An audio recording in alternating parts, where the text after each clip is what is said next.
checked on my Tamagotchi in a while. Hope he's okay. Gauge the room, the age of the room. What else have we got?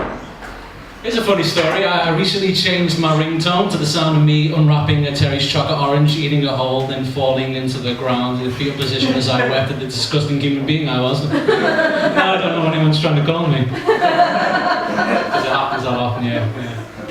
So, I'm doing this as a pitch for the BBC because one of my scripts got to the second stage of rejections. So,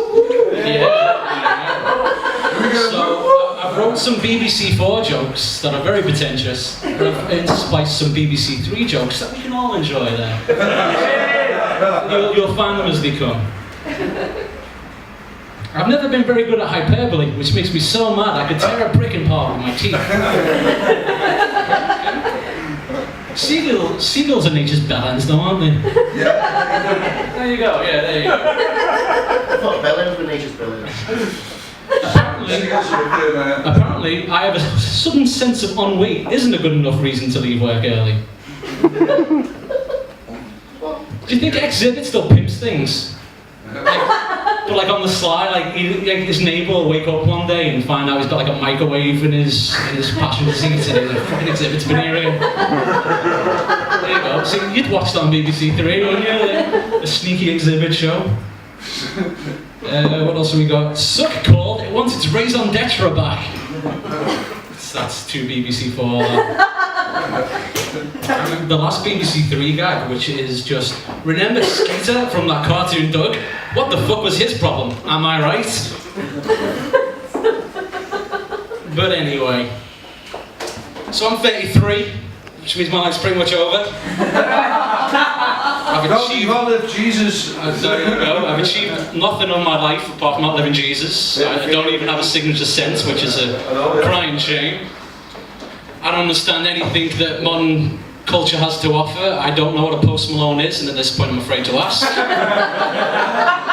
It's some kind of music, isn't it? See, people used to hold guitars when they played music. That was something that was, you know, something that you could aspire to. And now they put people to sleep. What's the Miley Cyruses? Is that still a thing? Are we still doing it? Can we all agree that's enough Beyonce? Yeah. Can we all agree? And at this point, it's more for her than it is for us because dancing and shaking around like that at that age, that can't be healthy. She's on a hip hop, and I'm concerned for Beyonce. I don't understand the music, but I care about the human being. So it's a true story. I meant to tell you this, but this happened. Captain Marvel. The Marvel came out, so I was hyped up on that. I got arrested on the way back from work. Alright. That's interesting. Right, so I was in the town of Beish, which is a place. I'm leaving work early. I've got a good jaunt to my step because I'm heading for the train. I'm going to catch the train. I'm going to get home an hour early. Good times had by all. I'm walking to the train station. I'm right there. People are looking behind me. That happens. People look behind you. You get past it. People are leaning over to look behind me. I wonder what they're looking at. I turn around. There's a man with a big dog. People have big dogs. Go about my business. People are really looking hard at me. I'm taking a few steps back at this point. I take another gander at this guy with his big dog. He's got police written on him. And he's yelling things at me, which I can't hear because I have my headphones in. So I take a headphone out. And he says, not in a very polite way, turn around, put your hands on the fence. Now at this point, you know when you're putting your hands on a fence, you're like, wow, this is like in the movies. This is like that movie where they shot that guy that Michael B. Jordan played.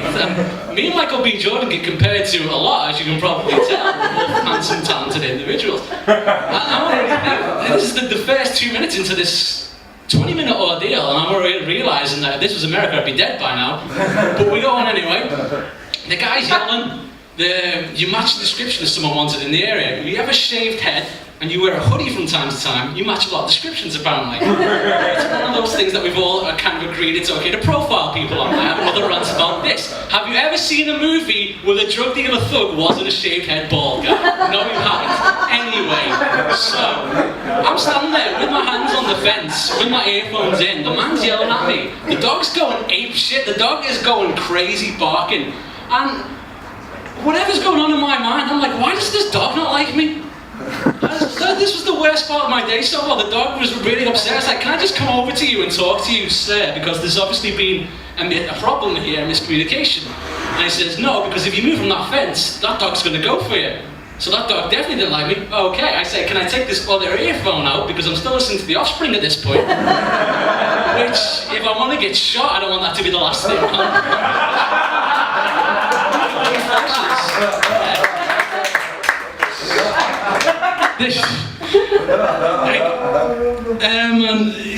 The train came when this was happening, and I'm like this on the wall with two hands, and I'm like, look at the train. That's my train, that mate. And he's like, you're gonna miss it, pal. I'm like, oh, I've got nearly off from work here and everything.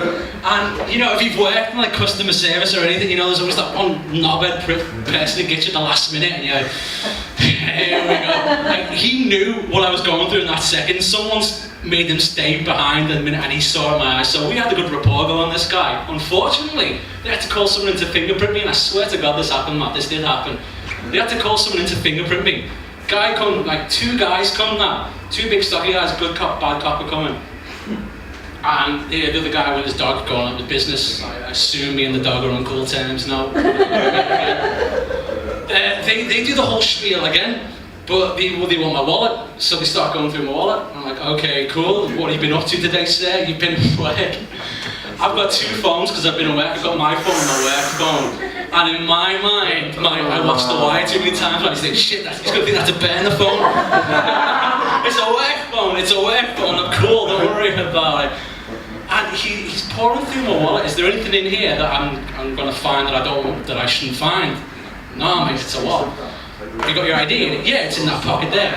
He's poking and prodding my wallet. He's fingering my wallet, going in every hole. He's like a horny teenager at a Catholic high school dance. He's destroying this thing with his mighty sausage fingers. And I'm saying like, no, it's there, the ID's there. Because I don't want him to go into the side pocket where I keep my condoms, because I know for a fact they're expired. I don't want that conversation the rest of the day. I mean, so, you know, you probably understand where I'm coming from here. If you want someone to be on your side in any situation, it's good to make them laugh. If you want to survive school being a fat dyslexic loser, you like to make people laugh, otherwise they make you hurt when they punch you. So I'm like, you know guys, this is a mistaken identity situation, I know you're just doing your job, yada yada yada, what are we going to do to get this thing rolling? So they said, we're going to go to the van, put some fingerprints. Okay, fine, I'm going to have to handcuff you, sir. They're like, okay, it seems a bit extreme, but fair enough, puts the handcuffs on me. They're like, on top handcuffs, which is weird, and I made comments on that. I was like, hey, this isn't like in the movies at all. And apparently, yes, the handcuffs they use in the movies aren't like the ones they use in real life, which I thought was interesting. He didn't. He chucks me in the back of the car. The bad cop of the bad cop, good cop situation is like, have you got anything on you I don't want to find? And he's like, the 3rd time he said that now. I'm like, I don't know what you mean by that, to be fair. And he says, what I mean by that is drugs. Now, I'm a nice chilled wall boy, and I think, oh, he means like a joint or something. And I'm like, oh yeah, no, I'm 33, I don't do that shit. He's looking for like ice spray, he's looking like a hardcore drug. I don't know what this guy they were looking for was into, but he was into some shit, because he would not rest until he found some kind of class A narcotic. He was going into that shit looking for it. He didn't find it. I'm not cruising around looking for trouble. I don't cruise, I get my mum to pick me up. I don't look for trouble, I avoid human interaction at all costs. I'm a nice boy. But we're sitting there in the back of the car, making nice conversation. I tell him this is going to make great material for stand-up at some point. He lets me go, and I get my train. And the thing is, there's 2 things to mention before the end of the story. This was coming from work. I get to the next station where someone who I work with was there. and saw everything and got on the first train. He didn't say shit. Like, I know him. He's an okay guy. I was with him through the hours of this to this. He's not the manual. He was gone. Fuck that guy. Probably told the manager as well, and I got fired the next week. But don't be sad, because there's an upside to this story that I saved to the end to say there's always some kind of takeaway from these deals. As I'm standing there in my handcuffs, the opposite train comes on the platform, and people are looking. They're, you know, this is something to behold. But if people see me, and I'm an open guy, I'm like, how's it going, everybody? And they all turn around, apart from one girl who's mid-20s, staring at me quite sinisterly, having a good laugh at the whole situation.